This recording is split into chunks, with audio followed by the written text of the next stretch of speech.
Bon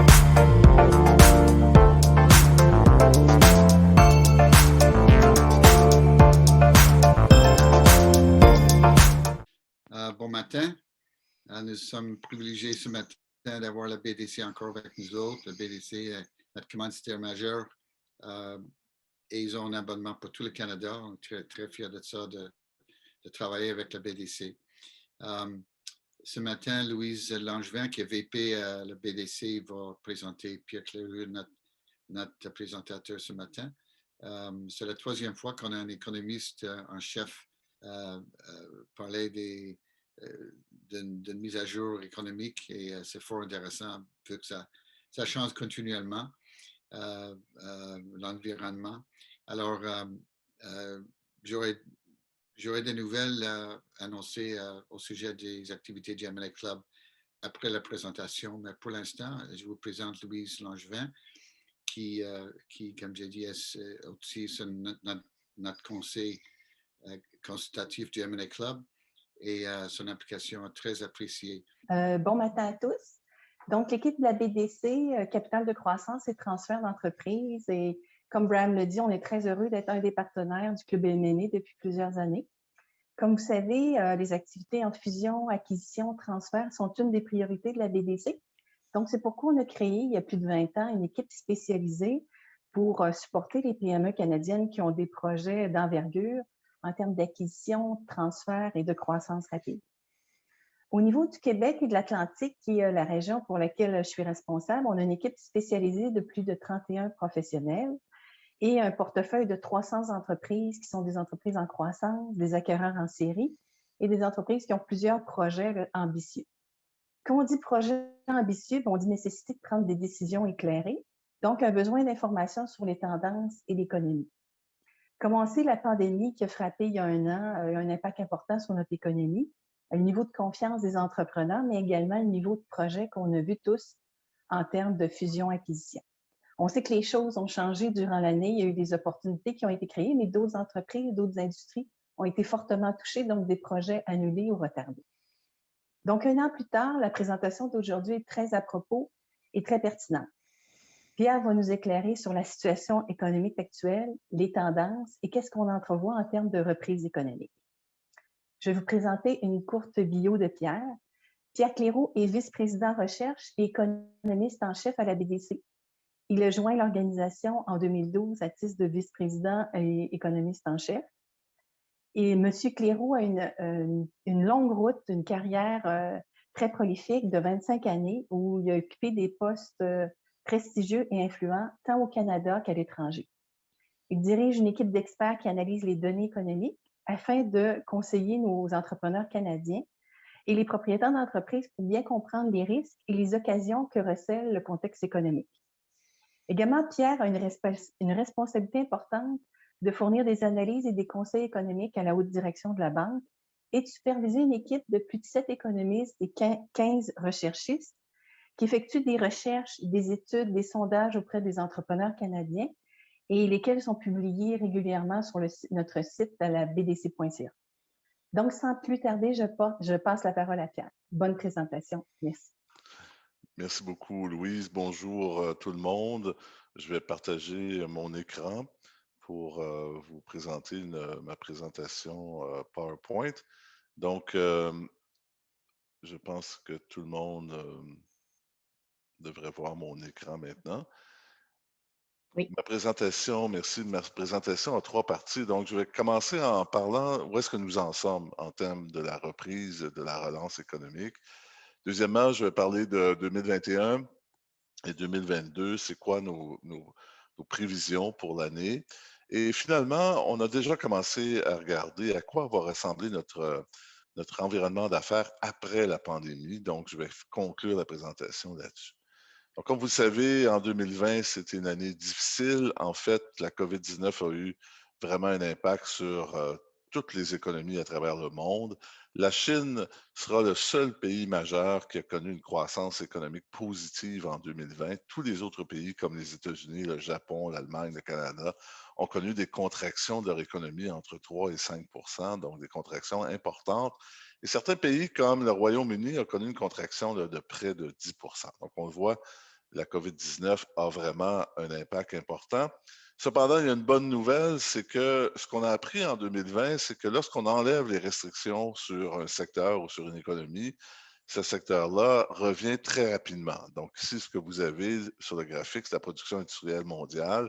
On voit qu'en 2020, ça a pris 11 mois à revenir à la situation d'avant la crise, alors que ça avait pris 2 ans en 2008-2009 pour revenir à la même situation. Donc, on voit que c'est une récession qui est bien différente. Ce n'est pas une récession causée par une crise financière ou par une bulle immobilière. En fait, c'est une récession qui est causée parce que les pays mettent certains secteurs en pause pour protéger leurs citoyens, protéger leur système de santé. Donc, la bonne nouvelle, oui, la pandémie a eu un impact très négatif sur les économies, mais la bonne nouvelle, c'est que la relance se fait beaucoup plus rapidement et je vais y revenir quand je vais parler là, de nos prévisions de 2021. Les États-Unis, comme vous savez, c'est notre principal partenaire commercial. Les Américains ont eu une situation assez difficile. On le voit ici en bleu, c'est la situation, le nombre de nouveaux cas par million d'habitants. En rouge, en bleu, les États-Unis, en rouge, le Canada. Vous voyez, la deuxième vague a été beaucoup plus importante aux États-Unis. Elle a été vraiment majeure et ça leur ralentit leur relance. Les Américains ont perdu 20 millions d'emplois. Ils en ont récupéré seulement la moitié jusqu'à maintenant. La deuxième vague leur a fait très mal. Ça leur ralentit la relance de leur économie.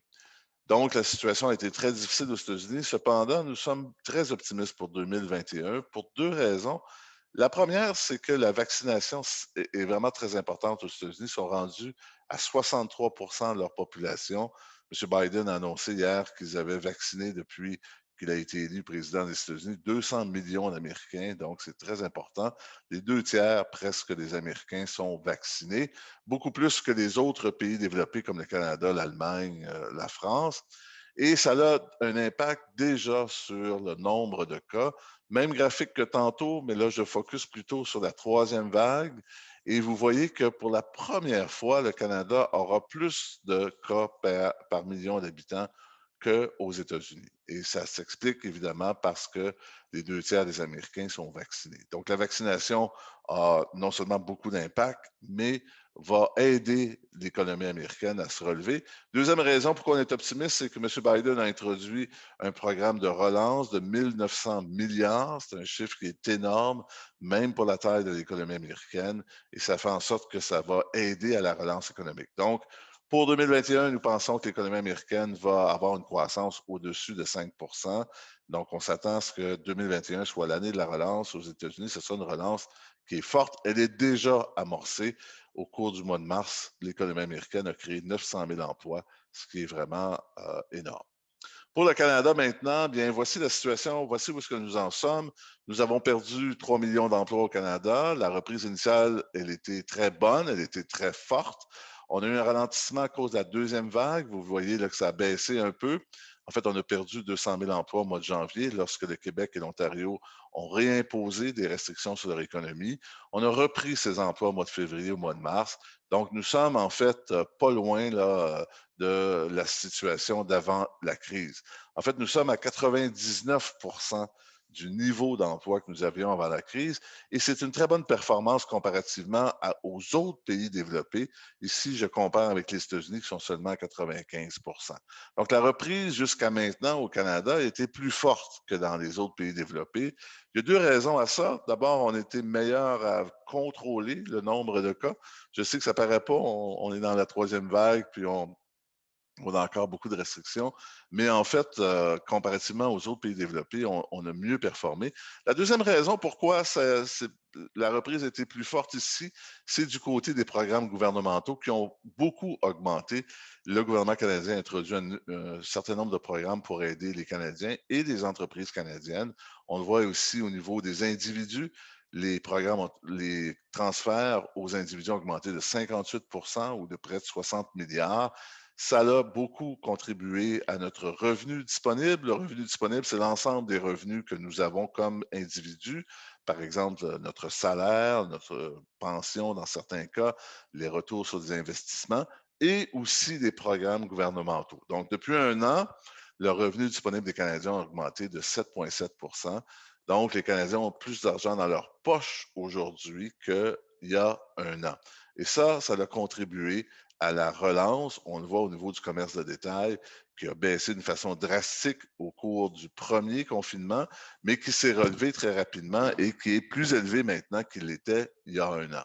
On voit là une diminution. C'est des restrictions imposées, encore une fois, par le Québec et l'Ontario, qui, au niveau du commerce de détail, qui ont ralenti le commerce de détail, mais c'est encore plus élevé aujourd'hui que ça l'était il y a un an.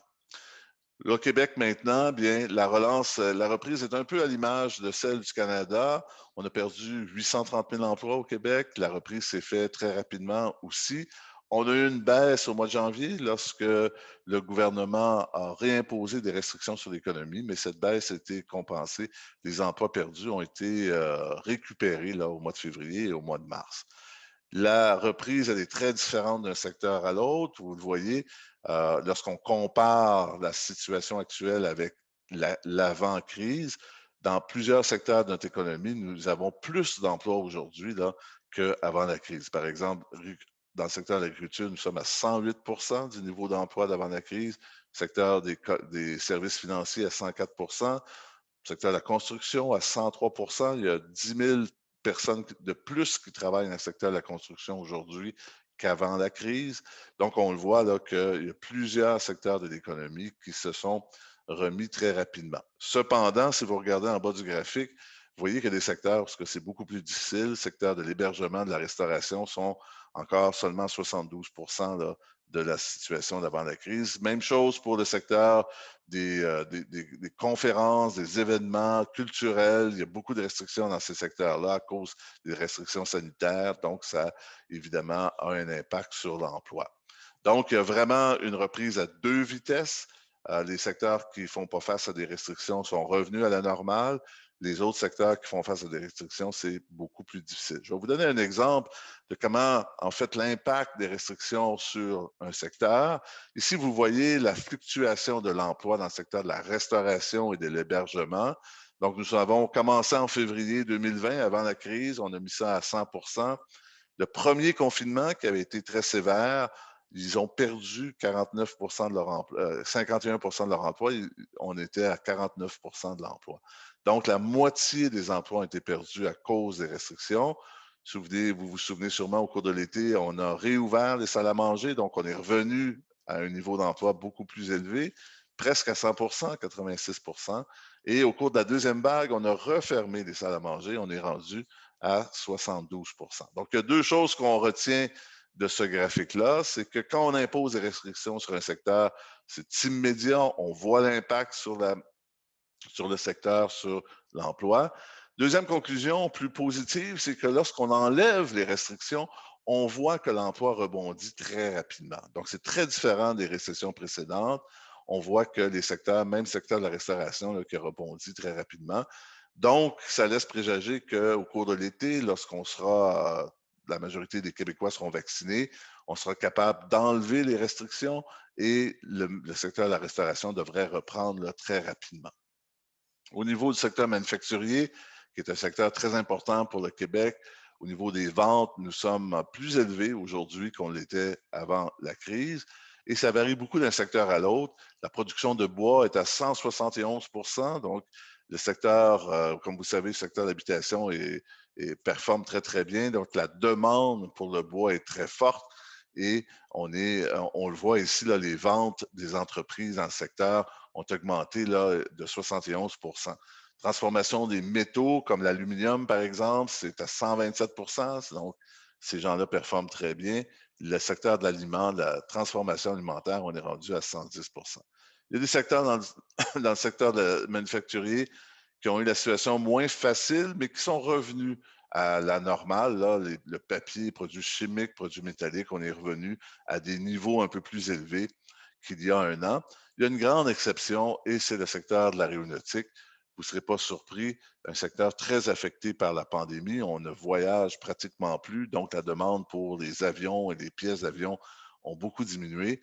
Donc, les ventes aujourd'hui dans ce secteur-là sont seulement à 53 de ce qui était il y a un an. Donc, c'est un secteur qui va prendre un certain temps avant de se relever. On voit là nos exportations dans ce secteur-là ont diminué de façon très importante. Donc, c'est un secteur qui est grandement touché par la pandémie. Il y a d'autres secteurs qui ont bénéficié de la pandémie. Nos exportations d'aluminium sont en hausse de 22 %. Même chose pour le minerai de fer qui est en hausse. Le bois d'œuvre, comme vous le voyez, nos exportations sont en hausse de 40 %. Donc, l'effervescence du secteur de l'habitation partout en Amérique du Nord bénéficie beaucoup à nos producteurs de bois. Et j'ai pris un exemple dans le secteur alimentaire, la transformation alimentaire. Nos exportations de viande porcine ont augmenté de 40 %. Au net, globalement, nos exportations sont quand même en baisse de 8 %, beaucoup à cause de l'aéronautique, qui est le secteur le plus important de nos exportations. Au Canada, les exportations sont en baisse de 11,8 % à cause de l'aéronautique, à cause de l'automobile aussi au début de l'année et du secteur du pétrole. Donc, tant au Québec qu'au Canada, cette situation-là devrait beaucoup s'améliorer en 2021. Dernier secteur, c'est le secteur immobilier qui performe très, très bien. Les mises en chantier ont augmenté de 12 % l'an passé au Québec. La croissance des ventes dans le secteur immobilier ont augmenté de 14 %. Donc, c'est surprenant. Habituellement, lorsqu'il y a un ralentissement économique, on voit un ralentissement dans le secteur de l'immobilier. Ça n'a pas été le cas ni au Québec ni au Canada. Les taux d'intérêt sont bas, ça explique en partie cela. Beaucoup de gens ont perdu leur emploi, mais ce sont des gens avec des faibles revenus, donc ça n'a pas affecté le secteur immobilier. Il y a aussi un changement de comportement des consommateurs. Beaucoup de gens travaillent à partir de la maison. Ils ont décidé d'acheter des plus grandes maisons ou des maisons dans une autre région. Donc, il y a eu une effervescence vraiment très importante dans le secteur immobilier. On s'attend que ça continue en 2021. Les premiers mois, les mises en chantier sont très fortes. Donc, ça sera encore une très bonne année pour le secteur immobilier en 2021. Ça devrait se stabiliser en 2022. Donc, jusqu'à maintenant, la reprise, elle est bien là. Elle est inégale. Certains secteurs performent très bien. D'autres secteurs ont plus de difficultés parce qu'il y a encore des restrictions. Donc, à quoi on doit s'attendre pour 2021? Bien, nous sommes très optimistes pour 2021, tant pour le Québec que pour le Canada. Notre prévision pour le Canada, c'est une augmentation du PIB de 6 % et on pourrait qualifier cette prévision d'assez optimiste, mais il y a 5 raisons qui nous font croire qu'on aura une croissance très rapide. Première raison et la plus importante, c'est la vaccination. La vaccination s'accélère au Québec et au Canada. On l'a vu au cours des derniers mois. On vaccine beaucoup plus de gens. On s'attend à vacciner encore plus de gens au mois de mai et au mois de juin. En fait, tant au Québec qu'au Canada, la majorité des gens devraient être vaccinés, là, avoir leur première dose au début de l'été. Donc, on devrait être capable de réouvrir l'économie, d'enlever les restrictions sur la plupart des secteurs. Et on le voit, lorsqu'on enlève les restrictions, les secteurs reviennent très rapidement. Ici, je compare le secteur manufacturier canadien actuel en rouge avec la situation de la récession 2008-2009 en bleu. On voit que on est revenu très rapidement à la situation d'avant la crise aujourd'hui. Ça avait pris presque 4 ans pour le secteur manufacturier de revenir à la même situation au cours de la dernière récession. Donc, la première raison pour qu'on est optimiste, c'est que la vaccination se porte bien, elle s'accélère et avec la vaccination va venir le retrait des restrictions qui va permettre à l'économie de revenir là, à une situation plus normale. Deuxième raison, c'est que les prix des matières de base, des commodités ont beaucoup augmenté et ça, c'est important pour le Québec parce qu'on en produit beaucoup. En jaune, vous voyez le prix du bois d'œuvre. Donc, vous voyez que le prix du bois a augmenté de façon spectaculaire. Forte demande partout en Amérique du Nord, ce qui contribue vraiment à faire rouler là, nos moulins à scie de façon très importante.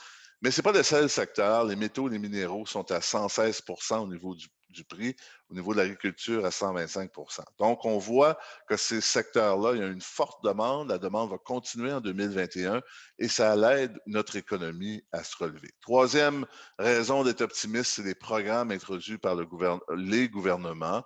Donc, vous savez, le gouvernement canadien a introduit son budget lundi. Il va continuer ses programmes de subventions importantes, tant aux individus qu'aux entreprises. Ça va contribuer à la relance. Le gouvernement du Québec, dans son dernier budget, a annoncé un certain nombre de programmes pour aider l'économie, dont l'accélération de 180 projets d'infrastructure. Donc, ça va contribuer à la relance. Et comme vous le savez, les taux d'intérêt sont toujours bas. La Banque du Canada a annoncé hier que les taux d'intérêt vont demeurer bas au moins jusqu'au milieu de 2022. L'économie se relève rapidement, donc ça se peut que les taux d'intérêt commencent à augmenter après ça. Mais hier, ils ont lancé le signal que pour un an, on devrait fonctionner dans un environnement de faible taux d'intérêt. La quatrième raison pour qu'on est optimiste vient des ménages ou des Québécois, des Canadiens. Vous savez, les Québécois et les Canadiens épargnent à chaque année. En fait, avant la crise, ils ont épargné 18 milliards en 2019. L'an passé, ils ont épargné plus de 200 milliards. Donc, c'est un record de tous les temps. C'est pas surprenant. Dans chaque récession, les consommateurs épargnent davantage. Mais en plus, l'an passé, comme vous savez, il y avait beaucoup de restrictions, donc c'était plus facile d'épargner. Les restaurants étaient fermés, les bars étaient fermés, on ne pouvait pas voyager, même le commerce de détail, dans certains cas, a été fermé. Donc, la résultante, c'est que les Canadiens ont épargné beaucoup d'argent. Une bonne partie de cet argent va être dépensé cette année lorsque l'économie va réouvrir. Donc, c'est une autre raison qui nous laisse penser que l'économie va vraiment réouvrir très rapidement. Finalement, du côté des entreprises, les intentions d'investissement que nous suivons à tous les trimestres se sont beaucoup améliorées. Donc, on s'attend à une augmentation des investissements des entreprises cette année comparativement à l'an passé. Donc, ces 5 facteurs nous laissent croire que l'économie va vraiment se relever cette année. 2021, ce sera l'année de la relance. Il y a un risque, évidemment, à cette prévision. Le risque, c'est la COVID-19. Comme vous le savez, depuis le début, il y a plusieurs surprises. Nous sommes aujourd'hui dans la 3e vague, donc ça va ralentir un peu la relance dans certains coins du pays, notamment l'Ontario, la Colombie-Britannique, l'Alberta, un peu le Québec. Donc, évidemment, c'est la grande raison, c'est le grand risque, je dirais, à cette prévision. Aujourd'hui, nous sommes toujours optimistes à cause de la vaccination. On voit l'impact positif aux États-Unis, en Angleterre. Lorsqu'on vaccine, on réduit ici d'une façon très importante le nombre de cas. Ça permet au gouvernement de réouvrir les économies. Donc, nous sommes encore optimistes. On pense toujours que 2021, ça va être l'année de la relance. La dernière partie de la présentation, c'est des tendances qu'on suit. Notre environnement d'affaires a changé durant la pandémie. Nous, on voit 4 tendances et qui vont persister lorsque tout ça sera terminé, lorsqu'on va être revenu à la normale. Première tendance, c'est le commerce en ligne. C'est une tendance qui existait déjà, mais qui s'est vraiment accélérée. Sur le graphique ici, vous voyez le volume de commerce en ligne au Canada. On voit qu'avant la pandémie, janvier-février 2020, on était à 1,6 milliard. Nous sommes rendus à 3,5 milliards. Donc, le commerce en ligne s'est beaucoup accéléré. Ça va continuer parce que nos sondages auprès de consommateurs nous expliquent que les gens ont beaucoup aimé, beaucoup de Québécois, beaucoup de Canadiens ont acheté en ligne pour la première fois durant la pandémie. Ils ont acheté des choses pour la première fois aussi. Et ils vont continuer de le faire parce qu'ils en voient les bénéfices. Du côté des entreprises, beaucoup d'entreprises ont investi pour améliorer leur présence en ligne. Donc, le commerce en ligne, ça va juste continuer de s'accélérer. Deuxième tendance, c'est le télétravail. Et là, on a fait 2 enquêtes, une auprès des entreprises et une auprès des individus. Auprès des entreprises, 74 des PME nous disent qu'ils vont compter sur le télétravail avant la crise. Donc, ça, c'est vraiment un changement de paradigme.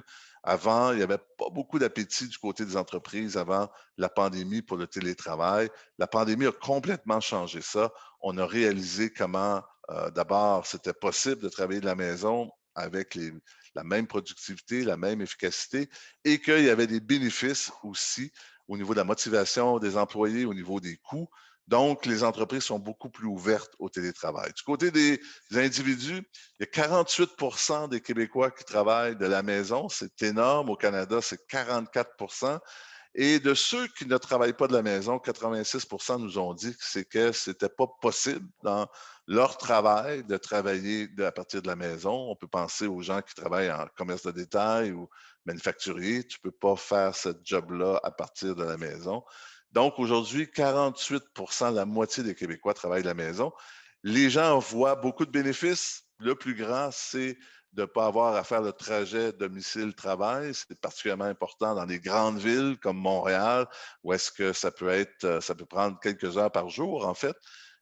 Plus de flexibilité au niveau de l'horaire de travail, meilleur équilibre entre la vie professionnelle et la vie privée. Mais il voit aussi des inconvénients, et les inconvénients sont surtout reliés à la difficulté d'avoir des interactions avec ses collègues. J'ai aussi noté que 45% considèrent que c'est fatigant de travailler constamment devant un écran. Donc, il y a quand même des inconvénients au télétravail. Cependant, 54% des Canadiens considèrent que ce sera un élément déterminant avant de changer d'emploi. Il faudra que leur nouvel emploi leur offre l'opportunité de travailler en partie de la maison. Donc, on voit que, et ça c'est un message aux employeurs, il y a vraiment un changement de tendance. Les gens aiment le télétravail et ils veulent travailler une partie de leur semaine à partir de la maison. En fait, 41% nous ont dit qu'ils aimaient travailler à la maison dans la même proportion qu'aujourd'hui, mais seulement 29% pensent que c'est possible. Donc, les gens sont quand même très raisonnables, sont conscients que ça ne sera pas. Qu'est-ce que tout ça nous dit? Bien, il y aura plus de télétravail à la fin de la pandémie qu'il y en avait avant la pandémie. Moins qu'aujourd'hui, vraisemblablement, mais le télétravail, c'est vraiment une tendance qui est là pour durer. On a vu que c'était possible de le faire et on en voit les avantages. Donc, c'est clair qu'il y aura beaucoup de télétravail à la fin de la pandémie. Troisième tendance qui nous a beaucoup surpris, malgré la baisse des investissements des entreprises en passé, les entreprises ont investi davantage en technologie et c'est une tendance qui est au Québec, au Canada, mais aussi à travers le monde. On a vu que les entreprises ont utilisé la pandémie pour accélérer l'adoption des technologies, ce qui est une excellente nouvelle. Finalement, la quatrième tendance, c'est une tendance qui revient, c'est la pénurie de main-d'œuvre. Il y a déjà 56% des entreprises au Québec qui ont de la difficulté à recruter. Vous savez, ce n'est pas une nouvelle tendance. On avait cette situation-là avant la pandémie. Mais ce qui est surprenant, c'est que même si on n'a pas encore terminé la relance, on n'est même pas revenu à la situation normale et beaucoup d'entreprises ont déjà de la difficulté à recruter. La grande responsable de ça, c'est le vieillissement de notre population. Aujourd'hui, 20% des Québécois ont plus de 65 ans. Dans quelques années, ce sera 25%. Donc, le quart des Québécois auront plus de 65 ans. Donc, on peut voir que dans les prochaines années, beaucoup de gens vont prendre leur retraite et il n'y a pas beaucoup de jeunes qui rentrent sur le marché du travail. En fait, ce graphique explique vraiment la situation. En bleu, vous voyez le bassin de travailleurs, donc l'ensemble de la population entre 15 et 64 ans. Et on voit que ça n'augmente pas. Hein, et ça fait une dizaine d'années que ça n'augmente pas. Beaucoup de gens donc deviennent en haut de 65 ans et il n'y a pas beaucoup de jeunes et il n'y a pas beaucoup d'immigration. Donc, ça fait que notre bassin de travailleurs reste au même niveau depuis des années. Ce sera le cas au cours des prochaines années. En rouge, ce que vous voyez, c'est le niveau d'emploi au Québec. Le niveau d'emploi a beaucoup augmenté au cours des dernières années parce que l'économie québécoise a bien performé. Donc, c'est une excellente nouvelle, mais vous voyez l'écart qui se creuse. Donc, notre bassin de travailleurs reste au même niveau et on a besoin de plus en plus de gens parce que le niveau d'emploi augmente. Bon, en soi, c'est une bonne nouvelle. C'est pour ça que le taux de chômage au Québec a beaucoup diminué. Souvenez-vous, avant la pandémie, le taux de chômage au Québec était à 4,5 %, le plus bas taux au cours des 40 dernières années. Cependant, c'est difficile pour les entreprises et ça va demeurer difficile pour les entreprises de recruter. Et malheureusement, l'an passé, l'immigration a diminué de moitié. En rouge, on voit le pourcentage pour le Canada, en bleu pour le Québec. On voit que la pandémie a littéralement coupé de moitié l'immigration. Ça sera le cas en 2021. Donc, évidemment, ça va reprendre en 2022, mais c'est comme si on avait manqué 2 années d'immigration pour notre pool de de travailleurs, donc ça sera important. Donc, c'est important pour les entreprises de comprendre ça parce qu'il faudra être créatif, il faudra avoir des stratégies différentes de ressources humaines pour recruter parce que ça va demeurer très difficile pour les prochaines années. Donc, 4 tendances qui sont en train de changer notre environnement d'affaires. Un, beaucoup plus de commerce en ligne qu'avant, plus de télétravail à la fin de la pandémie qu'on connaissait auparavant, beaucoup plus d'investissement en technologie, ce qui est une excellente nouvelle, et finalement la pénurie de main-d'œuvre qui revient et qui sera avec nous pour un certain temps. Donc, en conclusion, la reprise de l'économie québécoise, elle est bien amorcée. Plusieurs secteurs sont revenus à la situation d'avant la crise. Ça demeure quand même dans certains cas difficiles, il y a des pénuries de main-d'œuvre, il y a des pénuries d'intrants. On voit aussi que les coûts des matières de base ont beaucoup augmenté, mais néanmoins, plusieurs secteurs sont revenus à une situation plus normale. Il y a des secteurs qui ont toujours des difficultés et on s'attend que 2021, si tout se passe bien avec la vaccination, ça sera l'année de la relance. On aura une forte relance de l'économie, tant au Québec qu'au Canada et aussi aux États-Unis. Donc, je vais m'arrêter ici. On a du temps pour les questions. Ça va me faire plaisir de répondre à vos questions. Bon, Pierre, première question. C'est formidable, c'est un message positif, puis c'est formidable que les chiffres que vous avez démontrés, à part la restauration, puis le tourisme, puis etc. Mais on entend toujours la nouvelle que le petit et moyenne entreprise, il y a des centaines de mille, au Canada en tout cas, qui ont fermé, qui n'ont pas eu le stamina pour toffer quelques mois, puis quelques mois de plus, puis quelques mois de plus, puis finalement, il fallait qu'ils ferment et ils n'ouvriront pas. Alors, par contre, vous dites que le taux de chômage est plus ou moins stable à part la restauration.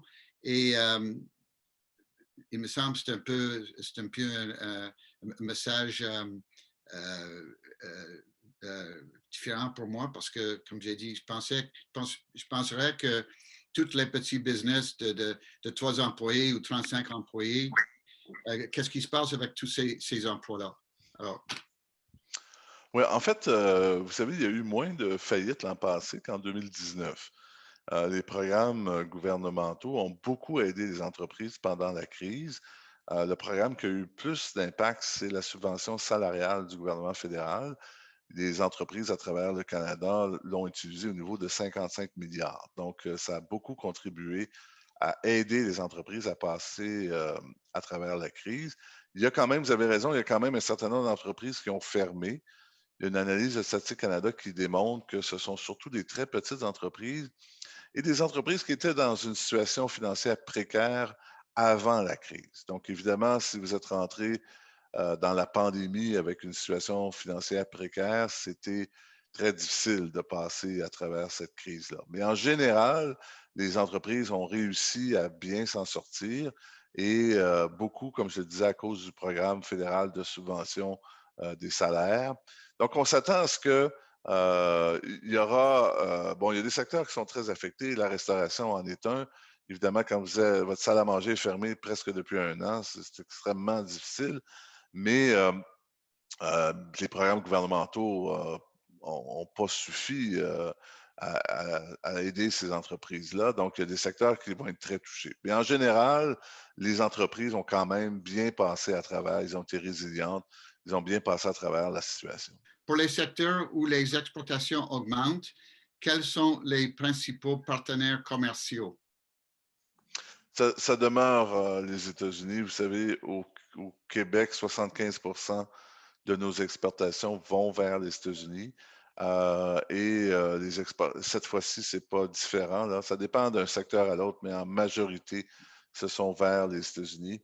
La demande de matières de base, donc le bois d'œuvre, l'aluminium, les métaux, le minerai de fer, c'est beaucoup exporté aux États-Unis et la demande est beaucoup reliée à la construction qui est très forte aux États-Unis comme au Canada.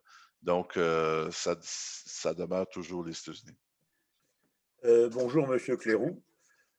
Merci beaucoup pour votre intervention, très instructive. Mais j'ai une question à poser au sujet du centre-ville de Montréal. Depuis le début de la pandémie, les immeubles, les tours à bureaux sont vides. La plupart du monde travaille de la maison. Est-ce que le maintien du télétravail va affecter cette fréquentation des bureaux dans le centre-ville? Je pense que oui. Merci pour la question. Je pense que oui, à court terme.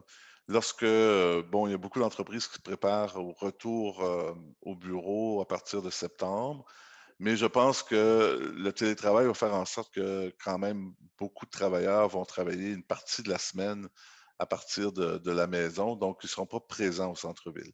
Donc, le centre-ville va se redynamiser à partir de septembre, mais je pense que ça va prendre un certain temps avant de revenir au niveau d'activité qu'on avait avant la crise. Ça va revenir parce que l'activité économique augmente. Donc, ça va faire en sorte que les centres-villes, le centre-ville de Montréal va revenir à la normale, mais ça va prendre probablement quelques années avant qu'on voit le niveau d'activité qu'on avait avant. Est-ce que ça ne risque pas de réduire, comment dirais-je, les valeurs des propriétaires de ces tours à bureaux? Ce qu'on voit Donc, une présentement, inflation. oui, vous avez raison. En fait, c'est intéressant. On voit que les valeurs dans le secteur commercial et de bureaux ont ralenti, ont diminué. Dans le secteur industriel, particulièrement des entrepôts, c'est l'inverse. Le commerce en ligne a fait en sorte que beaucoup d'entreprises ont besoin de plus d'espace d'entrepôt et on voit là, une augmentation assez importante dans les prix des entrepôts et des espaces industriels en général. Malheureusement, ce n'est pas le cas dans le secteur commercial et dans le secteur là, du commerce de détail et aussi des bureaux. Il y a une perte d'achalandage. Il y a quand même je n'ai pas de chiffres, mais on entend beaucoup que des entreprises sont en train de renégocier leur bail pour réduire leur espace parce qu'ils s'attendent à ce qu'il y ait une portion de leurs employés qui travaillent à partir de la maison. Merci. Merci.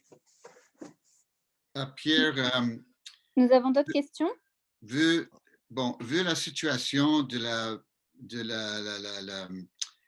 le nombre de, je ne sais pas comment dire en français, le nombre de bébés que nous avons en Amérique du Nord, apparemment, c'est 1 point quelque chose, et la même chose au Québec et au Canada. Alors, la population augmente pas, à part l'immigration. Bon, pour parler après le COVID, est-ce que pensez-vous que les politiques du gouvernement du Québec ou du Canada vont changer pour qu'il y aura plus, ils vont admettre plus d'immigrés pour compenser pour le manque d'augmentation de population, si vous comprenez? Bien, en fait, l'immigration fait partie de la solution. Ce n'est pas la seule solution, mais c'est définitivement une partie de la solution. Au Canada, le gouvernement s'est déjà commis pour doubler le nombre d'immigrants au cours des 3 prochaines années. Au Québec, comme vous le savez, c'est moins clair. Au début, ils avaient annoncé qu'ils étaient pour réduire leur seuil d'immigration. Aujourd'hui, je pense qu'ils sont en train de réfléchir à ça. Mais c'est clair que compte tenu du vieillissement de la population et du faible taux de natalité, tant au Québec qu'au Canada, l'immigration va être importante pour s'assurer qu'on continue d'avoir une population croissante et qu'on ait un bassin de travailleurs qui continue à croître. Donc, je pense qu'au Canada, si la décision est prise, au Québec, je pense qu'ils n'auront pas le choix. Je pense qu'ils devront accepter d'augmenter l'immigration parce que ça fait vraiment partie de la solution de la pénurie de main-d'œuvre. C'est bien. Alors, je vais passer aux questions. La première question de Patrick Wallen. À moyen et long terme, comment voyez-vous les gouvernements provinciaux et fédéraux revenir à quelque chose d'assez proche de l'équilibre budgétaire? Je pense que ça va prendre beaucoup de temps. L'an passé, les gouvernements ont dépensé beaucoup d'argent et je pense que ça sera plus dans un horizon de 10 ans où est-ce qu'on pourra rééquilibrer les budgets. Vous le savez, le budget fédéral a annoncé un déficit l'an passé de 350 milliards, 354 milliards. Donc, ce n'est pas possible de revenir à l'équilibre budgétaire d'une façon rapide. Et les taux d'intérêt sont bas, donc la pression est peut-être un peu moins forte aussi. Donc, je pense que les stratégies adoptées seront de le faire sur un horizon là, entre 5 et 10 ans pour rééquilibrer les budgets. Le choc a été très important. Les gouvernements ont fait le choix d'investir beaucoup et je dirais que c'était la bonne décision puisque l'économie du Québec et du Canada se sont relevées très rapidement, beaucoup plus rapidement que d'autres pays. Et donc, ça veut dire qu'il y a moins de gens qui ont souffert pendant la pandémie, ce qui est une excellente nouvelle. Donc, dans les prochaines années, bien, il faudra trouver un moyen de revenir à l'équilibre budgétaire, mais je pense que ça va se faire plus à long terme qu'à court terme. Merci Pierre. Prochaine question de Yann. Bonjour, le boom immobilier dans le secteur résidentiel est hallucinant, plus 30 à 40% d'augmentation. Pensez-vous que cette hausse de prix va continuer et si oui, à quoi pouvons-nous nous attendre? Je pense que ça va continuer cette année parce que, en fait, la hausse de prix est due à un déséquilibre entre la demande et l'offre. Donc, il y a eu, depuis le début de la pandémie, beaucoup de demandes. Les taux d'intérêt sont bas. Comme je le disais, les gens qui ont des revenus, qui sont de la classe moyenne, là, ils n'ont pas perdu leur emploi. C'est surtout les gens à faible revenu qui ont perdu leur emploi. Donc, ça n'a pas contribué à ralentir le marché. Il y a eu aussi, on le voit dans nos sondages, un changement de comportement. Les gens veulent avoir une maison plus qu'avant. Les gens veulent avoir des maisons plus grandes à cause du télétravail. Beaucoup prennent la décision d'aller dans une autre région à l'extérieur de Montréal. Donc, tout ça contribue à la hausse de la demande. Malheureusement, l'offre sur le marché, on ne peut pas la créer très facilement, hein. On ne peut pas construire des maisons en une semaine. Donc, ce qu'on voit depuis quelques mois, il y a une hausse importante des mises en chantier, donc on construit davantage de maisons. Il y a une hausse très, très importante de demande de permis. Ça veut dire que les gens ont l'intention de construire une maison. Donc, on s'attend que d'ici à la fin de l'année, il y aura un rééquilibre. Il y aura un équilibre entre la demande et l'offre qui devrait stabiliser les prix. Donc, en 2022, on pense qu'il y aura toujours quand même un marché assez dynamique, mais un marché plus raisonnable, entre guillemets, un équilibre entre la demande et l'offre. Donc, on devra arrêter de voir des augmentations de prix faramineuses comme on voit là. Alors, il y aura un équilibre qui va s'établir en 2022. Donc, 2021, ça va continuer d'être un marché vraiment de vendeurs, mais ça devrait s'estomper vers la fin de l'année 2022. On devrait revenir à une situation plus normale. Merci Pierre. Prochaine question de Nicolas. Quelle est votre perspective sur l'inflation et l'augmentation considérable du 10-year Treasury yield? Bien, en fait, l'inflation augmente. L'inflation est toujours pas loin de 2 %, donc ce n'est pas démesuré, mais on s'attend qu'au cours des prochains mois, l'augmentation va continuer, l'inflation va continuer d'augmenter. On le voit dans plusieurs secteurs, il y a une augmentation des intrants là, dans les entreprises, tout ce qui est ressources naturelles, là, bois d'œuvre, minerais, métaux, les prix augmentent, donc ça va forcer les entreprises à augmenter leurs prix. Donc, on prévoit que cette année, l'inflation va continuer d'augmenter, mais elle devrait se stabiliser à mesure que les marchés se rééquilibrent. Donc, on ne voit pas de forte pression de l'inflation qui forcerait la Banque du Canada à augmenter ses taux. Mais c'est clair que l'économie s'améliore rapidement. Donc, l'augmentation des taux d'intérêt à long terme reflète le fait que les taux d'intérêt devraient se mettre à augmenter. La Banque du Canada a dit hier, pas avant l'été 2022. Ils ont déjà changé d'idée, donc ils pourraient changer d'idée. Tout va dépendre de la vitesse de la croissance économique et de l'inflation. Mais je ne pense pas que l'inflation va monter à un niveau tel que ça va forcer la banque à réagir. Je pense que l'économie va se relever rapidement. Donc, ce qui est annoncé par la Banque du Canada hier, je pense que c'est assez plausible. À partir de l'été 2022, on devrait voir une augmentation des taux d'intérêt lente, mais quand même une augmentation des taux. Pierre, historiquement, je pense le chiffre au Québec, la plupart de l'activité était sûrement à Montréal, ça représentait, je pense, ça représentait 75% de l'activité provinciale. Là, et je pense que ça, maintenant, ou dernièrement, c'était à 66%. Et je me demande si vous avez un genre de sentiment, feeling que ça va encore diminuer en faveur des régions après le COVID, vu que le monde sont plus là qu'à Montréal. Même si moi je travaille ou une personne travaille une journée à la maison, ça veut dire que c'est 20% de moins que j'aurais dépensé au centre-ville de Montréal. 20%, c'est beaucoup, mais en tout cas. Mais oui, en fait, je pense qu'il faut voir ça comme la grande région de Montréal, même si les gens vont moins au centre-ville parce qu'ils font, par exemple, 3 jours à la maison, 2 jours au centre-ville. C'est sûr que ça va changer un petit peu la façon de consommer. Donc, les gens vont consommer davantage dans leur région, mais dans leur région, c'est quand même dans la grande région de Montréal, hein. Ça va être difficile je ne sais pas, d'habiter à Sherbrooke et venir travailler 2 jours par semaine à Montréal.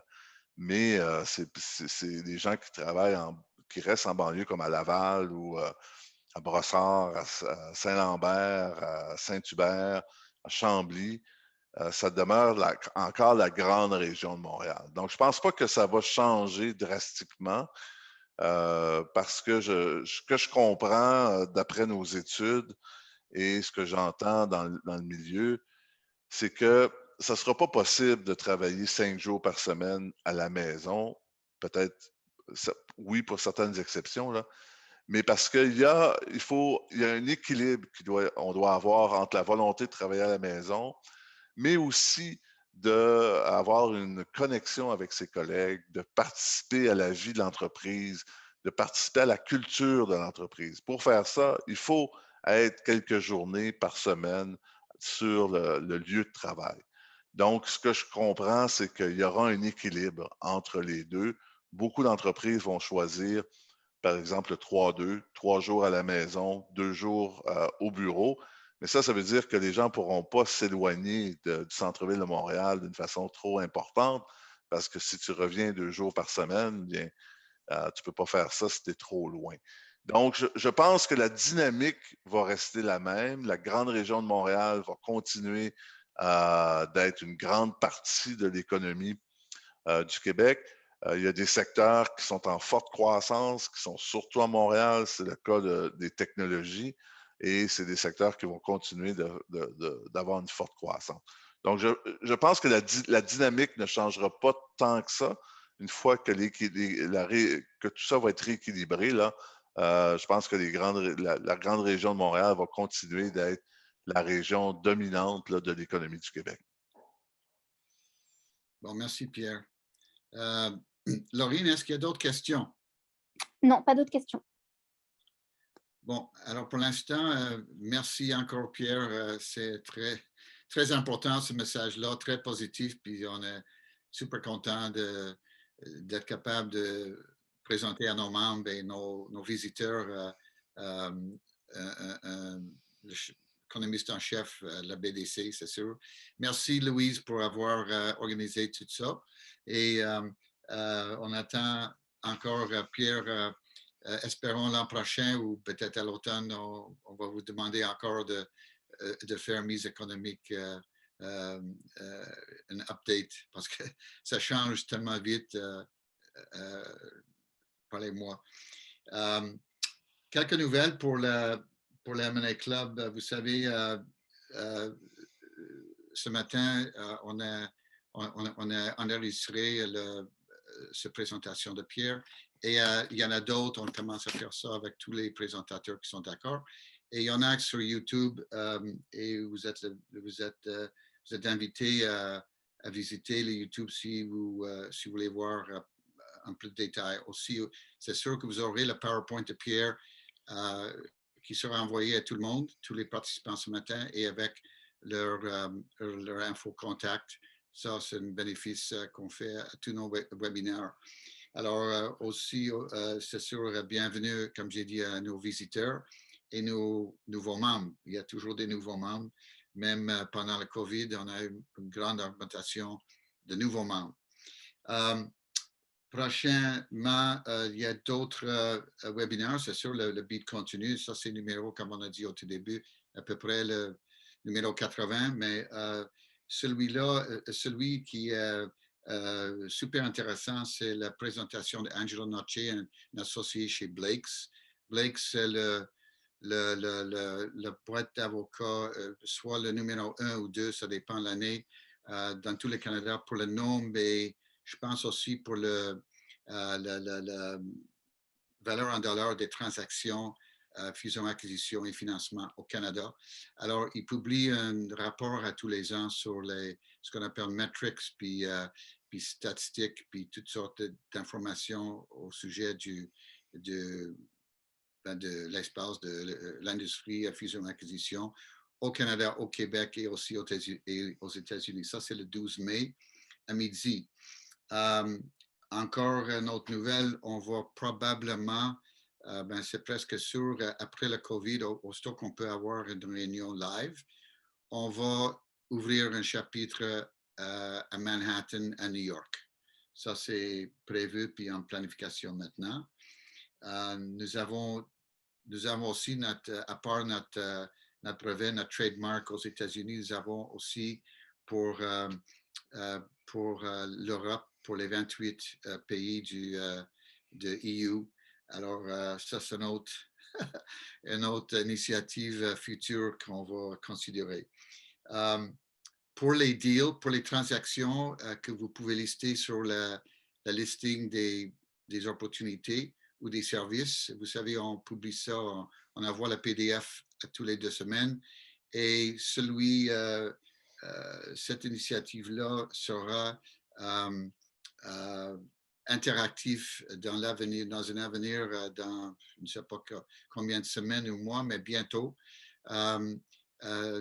Parce qu'à cause de notre, on sert de Salesforce pour l'administration, notre CRM pour l'administration des membres et les renouvellements, etc., etc. Ils ont un autre, ils ont beaucoup de portails, mais incluant ce qu'on appelle Community. Et on travaille pour créer une façon pour les membres de lister leur deal eux-mêmes et pour avoir une interactivité, si je peux dire, entre les membres. Alors ça s'en vient. Bon, et vous savez, nous avons aussi à tous les mois le M&A Club Connect, qui est ce que Zoom appelle un meeting, autrement dit, c'est un pitch, c'est une réunion en table ronde virtuelle, et ça, c'est à tous les mois. Alors, c'est tout pour moi. Merci, Louise, encore, et merci beaucoup à la BDC pour leur appui. Et ils sont aussi le grand commanditaire à part en abonnement pour le gala Les Prix M&A qui sera, espérons, le 18 novembre au salle de bal Windsor sur Peel. Ça, c'est en planification maintenant et les nominations, les formulaires de nomination vont partir très, très bientôt. Alors, merci encore tout le monde. Bonne continuation, Pierre. Merci. Merci, à à vous et à bientôt. votre équipe. Et à bientôt. Bientôt. Au revoir. Merci. Au revoir. Merci tout le monde.